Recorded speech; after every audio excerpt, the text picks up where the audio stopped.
ఈ సభతోనైనా ఈ ప్రభుత్వంలో కొంతనన్న కదలిక వస్తుందని చెప్పేసి మేము భావిస్తూ ఉన్నాం. ఎందుకంటే కాంగ్రెస్ గవర్నమెంట్ అధికారంలోకి వచ్చినాక ఎన్ని ఉద్యోగాలు ఇచ్చింది అంటే 60,000 ఉద్యోగాలు ఇచ్చారని కాంగ్రెస్ వాళ్ళు చెప్పుకుంటున్నారు.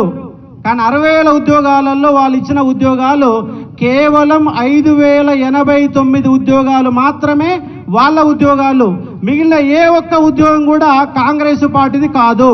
మరి ఎవరి ఉద్యోగాలంటే లాస్ట్ గవర్నమెంట్ ఇచ్చింది నోటిఫికేషన్ లాస్ట్ గవర్నమెంటే ఇచ్చింది, ఎగ్జామ్ లాస్ట్ గవర్నమెంటే పెట్టింది, ఫలితాలు కూడా లాస్ట్ గవర్నమెంటే ఇచ్చింది. మరి మీరేమి ఇచ్చిరయ్యా అంటే పత్రాలు ఇచ్చిరు. ఆ పత్రాలకు కూడా పెద్ద సభలు పెట్టారు. మీరు ఇయర్ నోటిఫికేషన్కి మీరెట సభలు పెడతారు, మీరెట పత్రాలు ఇస్తారు. ఎంత దౌర్భాగ్యం అంటే మన డిప్యూటీ సర్వేయర్లకు ఉద్యోగాలు ఇవ్వాల ట్రైనింగ్ ఇచ్చిరు, నెల రోజుల ట్రైనింగ్ ఇచ్చిరు. ఆ నెల రోజుల ట్రైనింగ్ కూడా నియామక పత్రాలు ఇచ్చారు. ట్రైనింగ్ బ్యాచ్కి నియమ పత్రాలు మళ్ళీ ఎవరు ఇచ్చిరు? సీఎం ఇచ్చిండు. మరి సీఎం కనీసం నీ స్థాయి ఏంటో నువ్వు మర్చిపోతున్నావా? నువ్వు సీఎంకి వెళ్ళి అటెండెన్స్ స్థాయికి వెళ్ళిపోయిన సందర్భం ఆ శాఖకు మంత్రి ఉంటే ఆ మంత్రి ఇవ్వచ్చు కదా. ప్రతిదానికి ముఖ్యమంత్రి చేతను మీకు వెళ్ళే పత్రాలు ఇవ్వాలనా? అంటే ముఖ్యమంత్రికి వేరే పని ఏం లేదా? రాష్ట్రంలో నిరుద్యోగులని నిండా ముంచిన గవర్నమెంట్ ఇవాళ కాంగ్రెస్ గవర్నమెంట్ అని చెప్పేసి మేము 1000% చెప్తా ఉన్నాం. ఎందుకంటే లాస్ట్ గవర్నమెంట్లో కొట్లాడింది, ఇవాళ టీఆర్ఎస్ వ్యతిరేకంగా కొట్లాడింది మా నిరుద్యోగులమే. అయాల మోసపోయినాం, ఇవాళ గోసపడుతున్నాం. 100% ఇవాళ గోసపడుతున్నాం. ఎందుకంటే మమ్మల్ని ఏమార్చారు, మమ్మల్ని మోసం చేశారు. 2 లక్షల ఉద్యోగాల సంబంధించి ఒక అద్భుతమైన మేనిఫెస్టో ఇచ్చారు. ఏప్రిల్లో మొదటి ఫేజ్ అంట, నవంబర్లో 2వ ఫేజ్ అంట. ఏ ఫేజ్లన్నీ ఎక్కడ పోయినా అర్థం కాదు. ఇప్పటిదాకా ఏ ఫేజు లేదు, ఏ నోటిఫికేషన్ లేదు. మీ ఎన్నికల మేనిఫెస్టో పోయింది. అసెంబ్లీలో 2 సార్లు జాబ్ క్యాలెండర్ పెట్టారు, అది ఇంతవరకు దిక్కే లేదు.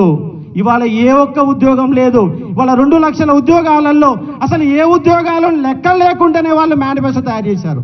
ఎందుకంటే గవర్నమెంట్ వచ్చినాక సంవత్సరం తర్వాత ఎన్ని ఉద్యోగాలు లెక్కలు చేయడానికి మళ్ళీ కొత్త కమిటీ ఏర్పాటు చేస్తారు.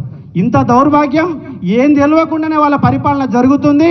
2 ఏళ్లలో వాళ్లకు 10 ఏళ్లలో రావాల్సినటువంటి వ్యతిరేకత వచ్చింది. కానీ ఈ సభ సాక్షిగా నేను ఒకటి చెప్పాలనుకుంటున్నా, ఇవాళ ప్రభుత్వాలు ఏవైనా మోసపోతోడు ఎవడున్నాడంటే నిరుద్యోగే మోసపోతున్నాడు. ఎందుకంటే ప్రభుత్వాలకి రైతుల ఎజెండా ఉంటుంది, మహిళ ఎజెండా ఉంటుంది, కానీ నిరుద్యోగుల ఎజెండా లేదు. రాష్ట్రంలో 60 లక్షల మంది నిరుద్యోగులు ఉన్నారు. వాళ్ళ డిగ్రీ పూర్తి చేసిన వాళ్ళు.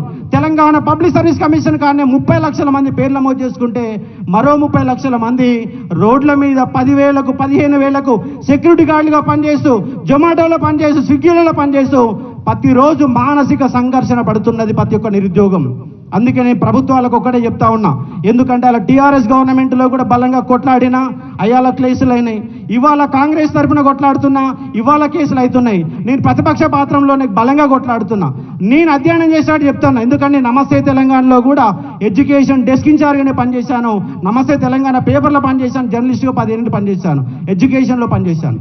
నేనేమంటున్నంటే ఇవాళ హైదరాబాద్ ఉంది, హైదరాబాద్లో నా తెలంగాణ బిడ్డ లేడు. ఇవాళ హైదరాబాద్లో తెలంగాణ బిడ్డ లేడు. 70% ఉద్యోగాలు నాన్ లోకల్ తీసుకుంటున్నారు. అది ప్రైవేట్ కావచ్చు, గవర్నమెంట్ కావచ్చు. ఇవాళ టీఆర్ఎస్ పార్టీ తీసుకొచ్చినటువంటి 95%, 5%, 95%, 5% రిజర్వేషన్ విధానం, స్థానిక విధానం కొంత లాభం జరిగింది, ఎక్కువ నష్టం జరిగింది. కొంత లాభం జరిగింది, ఎక్కువ నష్టం జరిగింది. ఎందుకంటే హైదరాబాద్లో 1/3 ఉద్యోగాలు హైదరాబాద్లో ఉంటున్నాయి. కానీ హైదరాబాద్లో నల్గొండోడు నాన్ లోకల్, వరంగల్లో non local, Mahabubnagar non local, అందరు నాన్ లోకల్గా మారుతున్నారు. కాబట్టి ఒక్కసారి చర్చ పెట్టండి. నీ తప్పు చెప్తున్నా, ఒప్పు చెప్తే ఒక చర్చ పెట్టండి. చర్చ ఏంటంటే హైదరాబాద్లో 1/3 ఉద్యోగాలు ఇక్కడ ఉంటే ఇక్కడ సెటిల్ అయినాడు ఉద్యోగం తీసుకుంటున్నాడు. ఇంకోటి ఏంటంటే 1 to 7th స్థానికత పెట్టారు, మంచిదే. కానీ 1 to 7th కాదు, 1 to 10th ఉండాల. ఎందుకంటే 7th వరకు ఉంటే అది దొంగ ఉద్యోగాలుగా మారి దొంగ సర్టిఫికేట్ తీసుకొని పోతున్నారు. అదే 10th క్లాస్ కనుక ఉంటే దొంగ ఉద్యోగాలు పోవడానికి అవకాశం లేదు. కాబట్టి ప్రైవేట్ రంగంలో కూడా మనకు కంపల్సరీగా రిజర్వేషన్లు తీసుకురావాలా. ఎందుకంటే తెలంగాణ ఎవరి కోసం తెచ్చుకున్నాం? తెలంగాణ బిడ్డల కోసం తెచ్చుకున్నాం. మరి తెలంగాణ బిడ్డల కోసం తెలంగాణ తెచ్చుకున్నాక తెలంగాణలో హైదరాబాద్ గుండెకాయలో తెలంగాణ బిడ్డ లేకపోతే ఈ హైదరాబాద్ నాకెందుకు, తెలంగాణ నాకెందుకు చెప్పండి. కాబట్టి ఖచ్చితంగా ఈ నిరుద్యోగ అంశం పైన చర్చ జరగాల.